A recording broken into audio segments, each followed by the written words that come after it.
Let me now invite Dr. Ian Cawich, who has done a lot of work in imaging-guided crossing and atherectomy. I invite him to talk on Pantharis, image-guided atherectomy. Thank you, Subhash, and I'd like to thank the organizers for allowing me to present this new technology.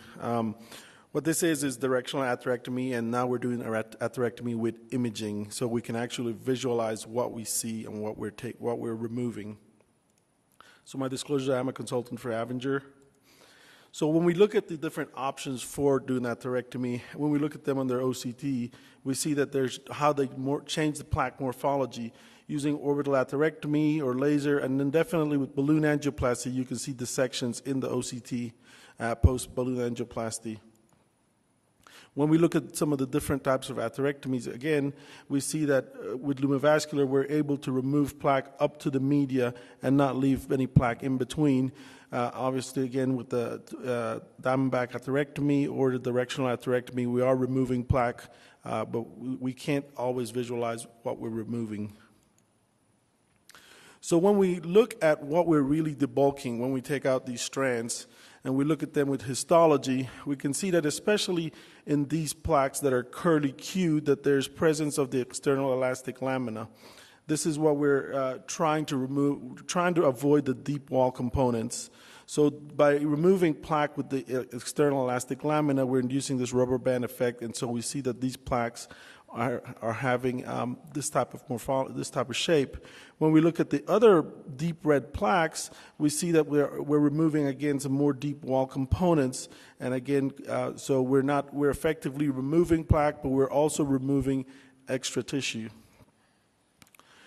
When we see this is a case that we showed where we can effectively treat the stenosis, remove plaque, and then just using simple PTA have great results.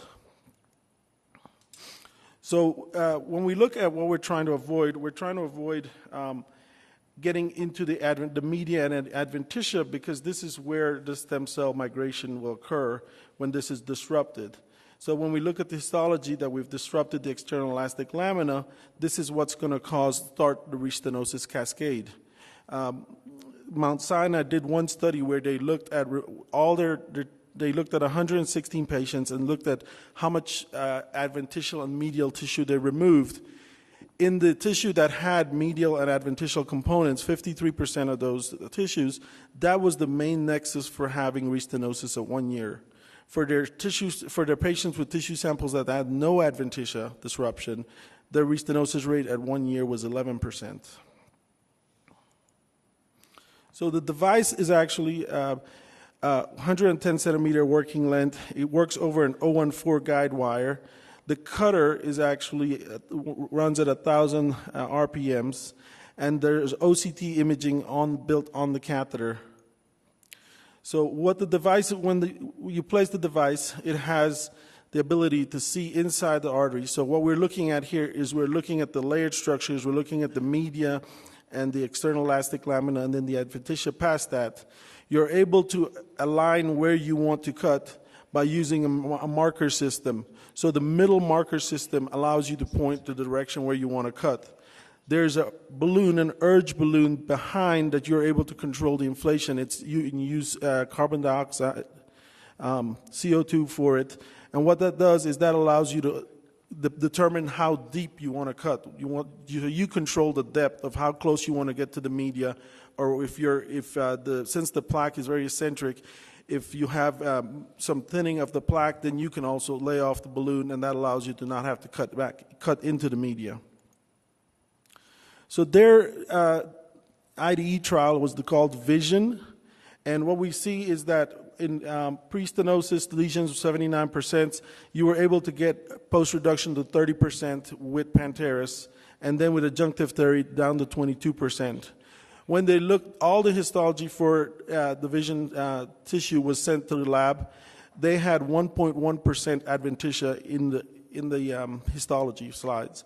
There were 0 dissections. Since you can actually visualize where you're cutting and what you're cutting. You could see if you had some tissue flaps left over, and you could excise those. And because you're not cutting into the media or the adventitia, there were 0 perforations.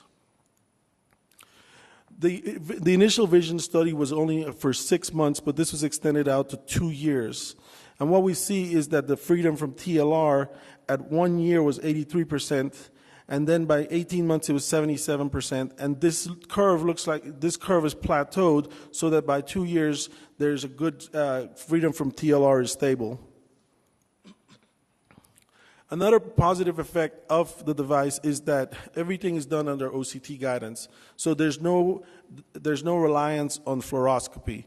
So as we've come to find, there's a large number now of different things that as physicians we're exposed to. You know, we have an increased incidence of left-sided brain tumors. We have a 3.5 time increased risk for having cataracts. We have blood-borne cancers as well as skin cancers. So by using OCT reliance, we are able to cut back on how much fluoroscopy we're using. What we've seen is that this is also based on physician experience. So we saw this especially in the vision trial, where physicians that had less than 5% cases still had a lot of radiation exposure. Physicians that had more than 15 cases had tended to have cut their radiation exposure by almost 30 to 40%. So another case, again, showing the device in the lower extremity, in the posterior tibial artery. So with popliteal stenosis, we're able to take the device down, we're able to effectively debulk, and again, we're able to treat just standalone without using any adjunctive therapy. So when we look at what we're actually cutting, we see that there is we can actually see the adventitia very well. We can see the external elastic lamina. We can actually see the media. We can rotate the device. Again, this is the middle marker. We can rotate the device over to where we see plaque. At this point, we inflate the balloon. The balloon pushes the cutter into the plaque, and we're able to advance. Again, being able to see where we're cutting. So this is an actual live model, a live recording where you're seeing that there's media, the external elastic lamina, and what we'll do is we'll rotate over the middle marker till we see plaque. Once you see the plaque, we'll inflate the balloon. When the inflate balloon that pushes the cutter into the plaque, we're able to advance all the way until we see media, and we see the media come in here. We stop, we pack, we deflate the balloon. Again, another example of having fibrous plaque that we're cutting. Again, we're seeing the media, the external elastic lamina, and the adventitia. Just another video showing, again, rotating the device, identifying the plaque, inflating the balloon, and then again advancing until we see media, and then pack the device.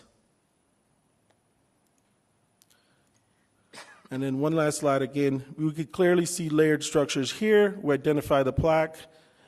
Once we identify the plaque, we advance the device until we again see media and the cuts are done. Thank you so much.